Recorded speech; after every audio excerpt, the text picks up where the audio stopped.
giving them giving them 8 sake bombs and letting them out into the world. Trying to be a responsible neighbor, not just for our business, but for the rest of Deep Ellum and Dallas at large. Making sure that we have protocols in place that if there is an issue with a customer or a non-customer, that our employees know what to do. That if I'm not here, they know how to get a hold of security, how to get a hold of. I mean, obviously, they know how to get a hold of police, but what to do in what kind of situations. That if there is someone that has a drug overdose, that we have the equipment on site to be able to fix it, and when to use it and when not to use it. Right. And it's some training that we went through and a lot of other businesses here in Dallas did, and all in all, it makes Dallas a safer place at night. True.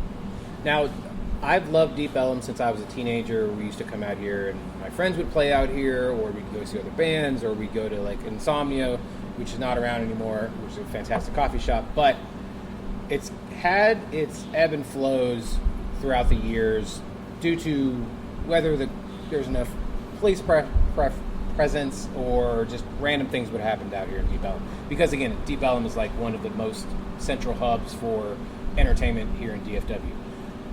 What have y'all kind of seen happen throughout the last 5 years that have been, because it's on the upswing now, which I love, but some people will still be like, oh, I won't go to Deep Ellum because it's too dangerous, which at night it's not. There's just more people, and so of course you think more things are going to happen, or one random thing might happen, not even in Deep Ellum, but they're going to lump it in with Deep Ellum. So what have you seen being here in the last 5 years? Great question. So I lived down here for 4 years in addition to working here. Yeah. So I got to see everything firsthand, and man, that's something that we battle. People saying, I'm not going to Deep Ellum because it's too dangerous. Right. And you know what? In 2001, at 2 o'clock in the, 2021, at 2 o'clock in the morning, it was a dangerous place. Right. There were parking lot parties a couple years ago that were going on, underage people drinking in parking lots, packing guns, shooting each other. Right. One of the worst ones, 3 people died, 5 people got shot. All of them were underage. The 3 that died were all shooting. They were all shooting each other. And I mean, I didn't feel like I was in danger because I wasn't down in the parking lot shooting people. Right. But all that we see in the newspaper is 5 wounded, 3 dead, another shooting in Deep Ellum. And people are like, oh God, I'm not going down there. Even then, like coming in on a Tuesday evening or Saturday daytime was absolutely fine. Yeah. Since then, the police have done a great job, along with Deep Ellum security, getting things cleaned up. Those parties are no longer happening in parking lots. Good. Things are, I feel, very safe here now, but there's still that stigma of 2 years ago. Of course. And I mean, there were shootings miles from Deep Ellum, and it said another shooting in Deep Ellum. I'm like, that's not even close. Right. That's Old East Dallas. Like that's uptown. Like that's not even close to Deep Ellum. But people would post it on social media and it'd get a bunch of hits saying another shooting in Deep Ellum, and people are like, I'm not going down there. I'm like, well, this wasn't Deep Ellum. Now it's safe here. Right. I mean, you can see the security walking around. Oh, you can see their office right there, and they've done a good job cracking down on the things that made this a place that people wanted to do crime into a place that's kind of a pain to do crime in because you just end up getting arrested pretty quickly. Sure.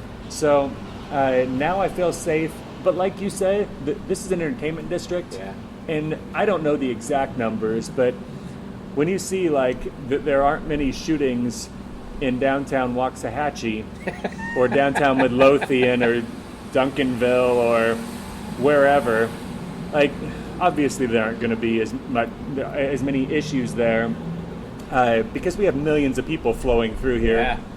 This is similar to a Bourbon Street or Capitol Hill, Seattle. 6th Street or whatever. There are also a lot more people who don't get shot here. Yeah.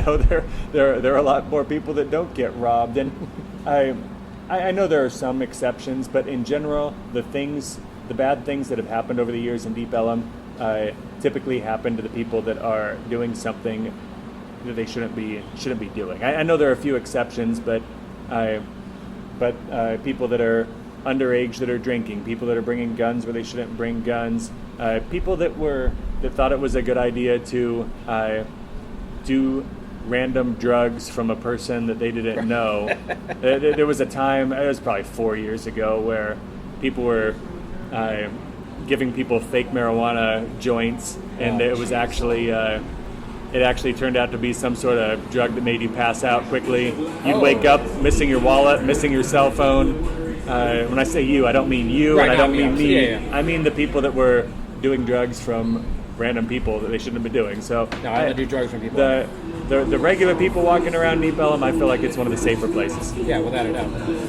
I love Deep Ellum, and I think, I love the upswing that we're on, so I'm always good for it. Now, this one's going to be a little difficult, but what are the top 3 favorite ciders you guys have made? The favorite as far as the one that has sold the most is definitely the Side Boob, our watermelon cider. That was supposed to come on for just one summer, but that was 4 years ago. It was coming on just for a month or two, but the demand was so high that we've left it going the entire time. That's awesome. We had one called the Honey Badger, and we haven't put it back on again, but people keep asking about it. It hasn't been on for years, and people keep saying, when's the Honey Badger coming back? I guess we need to bring it back, but I don't know. I felt like it needed to make room for something else. It needed to make room for a prickly pear cactus cider, a peanut butter and jelly cider, a bacon maple cider. I want to push the envelope and not have this place be just a place that makes a raspberry, a strawberry, a honey cider, and something with peaches in it. I want to push the envelope, and in the name of that, our ghost pepper cider is something that has become quite a thing. So it's made from local ghost peppers. Oh wow! And it's so spicy you can hardly drink it. Okay. Nobody's going to drink a pint of this stuff. It's just way too spicy. I love putting a shot of it into another cider, 16-ounce cider with a 1-ounce shot. That's about the right level of spice for me. Drinking, and I like spice. Drinking it straight is just suicide. It's just so spicy, but it pushes the envelope, and I'd say that's the third one, just because of the novelty of it, how cool it is, and that we're able to grow. Apples don't grow well in Texas, but ghost peppers sure do. They sure do. So having a ghost pepper on tap, that's going to be one that we are always going to keep on tap. So you can mix it with other ciders, or if you're just feeling like you hate your mouth and your stomach and all your other organs, that you can just drink it straight. There you go. Now, I'm not trying to get you in any trouble, but who are, let's just say 5 breweries or cideries that have really helped you in the Metroplex? Oh man, okay. So it'll be hard to narrow it down to 5, but Lakewood Brewing, I think currently makes about the best beer in Dallas. Everyone sees their Temptress and sees their lager, but if you actually go to their brewery, they have an extensive tap list, and everything they do, from their IPAs to their hazies, their Belgians are great.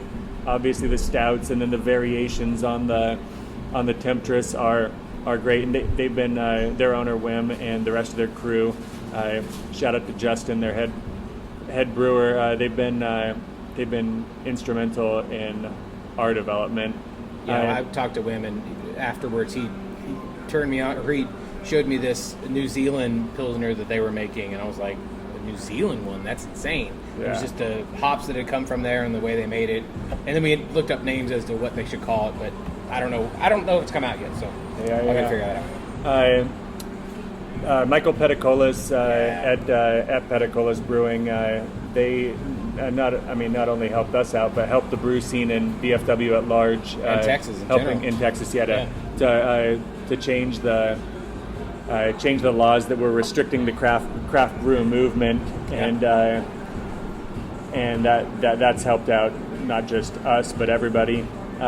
Bishop Cider, although they're a competitor, they led the cider movement in DFW. Yeah. And if it weren't for them, people around here wouldn't even know what cider is. Right. They'd see our sign out there that said Trinity Cider and assume, I don't know, maybe it's non-alcoholic or maybe it's a clothing shop or a yoga studio. Now there are so many people that have been to Cidercade and their location in Bishop Arts that then they see our sign and they're like, oh, another cool cider company. Right. And they came to our grand opening. That's awesome. Joel and his wife came by and they've helped us out over the years. Locust Cider in Fort Worth is a great cider company. They opened it just about the same day that we did in Fort Worth, but they had been open for years in Woodinville, Washington. They have about 20 locations nationwide. Wow.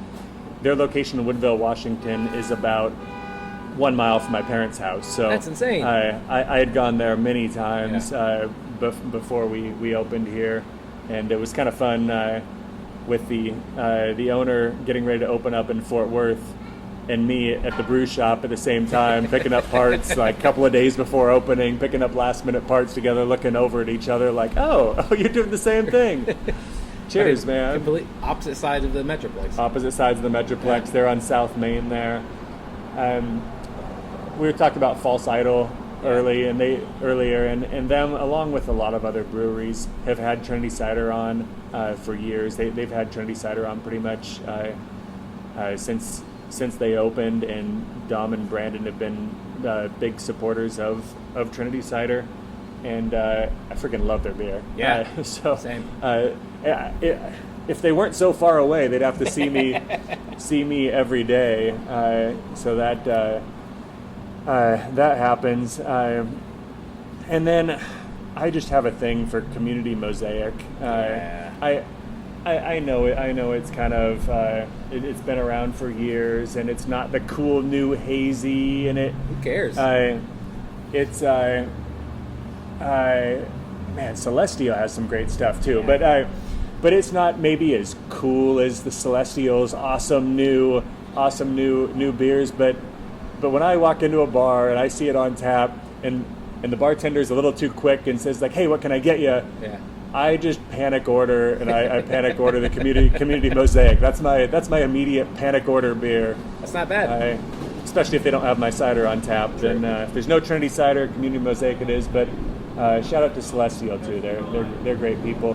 God, there's so many good breweries. That's the problem. I feel bad that I left so many off the list. Like, there's over 80, almost 90 in the Metroplex, and there's even more opening that haven't even fully opened their brick and mortar or even found a brick and mortar. Yeah, Happy Hippie getting ready to open up. That'll be fun. Voodoo just opened in Grand Prairie. Ghost Eye's been doing great things. Smittix has been collaborating with everybody. What's Ghost Eyes? Ghost Eye, I've been talking to them on Instagram, and they've been making collaboration beers, and they've used other people's places to make their beer. There's, I think he said they might be opening at Duncanville, but I'm not exactly sure anything's finalized yet. So we could use some more stuff on the south end. Yes. If people are in the design district, they're set. But if people are on the south end, it's a little fewer and farther between. True. Yeah, I mean, if you're in Dallas, you could hit at least 20 in a day. Yeah. Well, that would be dangerous. But it would be very dangerous. Yes. Space it out. Have a driver. Yeah, definitely. Maybe a weekend. If you're going more than 2, you definitely need a driver. Yeah. No matter who you are. Oh, and R.I.P. to Brain Dead Brewing. They were kind of God, Westlake down the street here. Westlake's fantastic too. There's too many. There are great breweries around. Thankfully, when I moved here, that wasn't the case. Brain Dead had just opened up. Deep Ellum Brewing was relatively new, and Petticolas was here.